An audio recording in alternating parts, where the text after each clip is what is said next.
¿Qué tienes que saber de la nueva serie de Netflix Monsters que viene de la mano de Eiichiro Oda, el mismo autor de One Piece? Que esto ya lo conocemos todo. Primero de todo, quiero que analicemos esta noticia y qué tiene que ver con la propiedad intelectual, porque solamente Eiichiro Oda es quien puede permitir y consentir que se haga esta adaptación al anime y que lo haga Netflix, ¿vale? Además, vamos a comentar diferentes cosas porque vemos que Netflix se está metiendo de cabeza en el mundo del anime y lo hace fuerte, ¿vale? Primero de todo, Eiichiro Oda es el autor. Sabemos que Monsters es una precuela o es una historia que está antes de que naciera todo lo que es el contexto y el universo de One Piece, ¿vale? Es importante porque aparece el personaje Ryuma que luchó contra Zoro, que es el otro espadachín samurái de One Piece, ¿vale? En Dark Thriller o en Thriller Dark, vamos a confirmar, sí, Thriller Bark.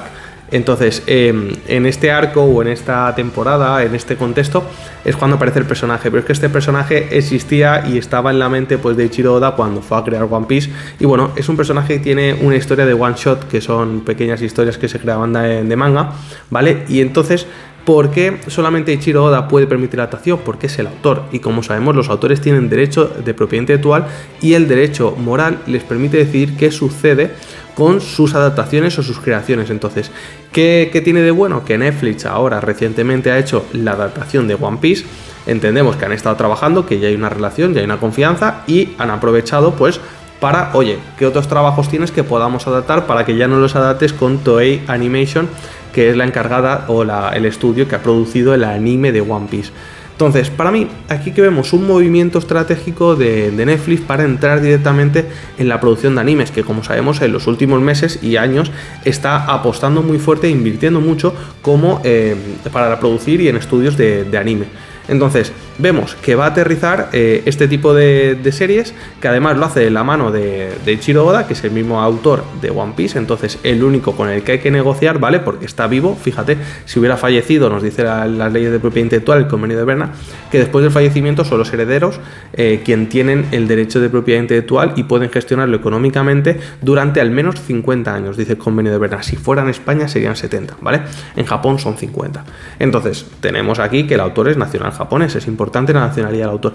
Por otro lado, las licencias, en estos casos, pues evidentemente Netflix llegan a acuerdos por los cuales pues se remunera esta cesión de derechos y si no tenemos la licencia no podríamos hacer esa adaptación, ¿vale? Netflix, aunque quisiera, aunque hubiera pagado por los derechos de One Piece, no incluyen los derechos de One Piece o la licencia a la cual han acordado hacer esa adaptación, no incluye los derechos de todo el mundo o de toda la obra de Eiichiro Oda, ¿vale? Esto es importante porque a veces me encuentro casos en los que se piensan que como ya han contratado, ya han firmado un acuerdo para un tipo de obra o para una canción o para una ilustración, pueden utilizar otras. Entonces no, porque solamente esta adaptación podría ser posible gracias a Eiichiro Oda, porque aparecen personajes de los cuales ya está protegida la propiedad intelectual seguramente con los personajes de One Piece. Entonces veremos si esto se utiliza como precuela para One Piece y aparecen otros personajes. Entonces ya se verá cómo hace la adaptación, si finalmente incluye pues personajes que tienen copyright por One Piece o no. Entonces, fíjate, esto es lo que quería que aprendiéramos.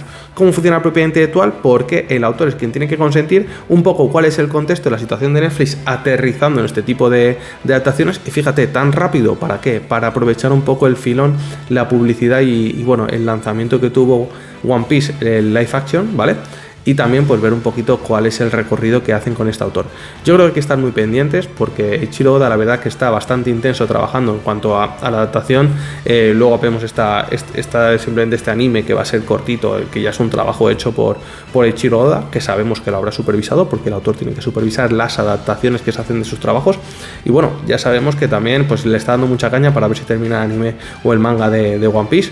Y vemos que va a ser un autor seguramente de los siguientes años. Va a ser muy relevante porque ya su serie lo está haciendo y sobre todo las adaptaciones, y porque ahora va de la mano de Netflix, que quiere pelear bastante fuerte con todas las que son Toei Animation y bueno, Crunchyroll y todas estas que están ahora mismo siendo los pesos pesados del anime y del manga.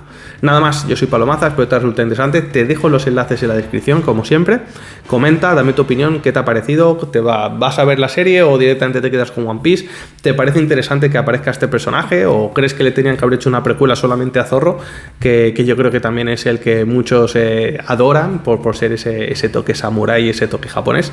Y bueno, dame tu opinión, quiero saber si te parece interesante, si crees que lo está haciendo bien Netflix, si crees que va a ser una mala apuesta y bueno, que si tienes más información también lo dejamos en los comentarios y creamos ese hilo de conversación que es tan útil. Nada más, nos vemos en siguientes vídeos, suscríbete si todavía no estás suscrito y dale like para que sepamos que te ha resultado interesante. Lo dicho, nos vemos en el siguiente vídeo.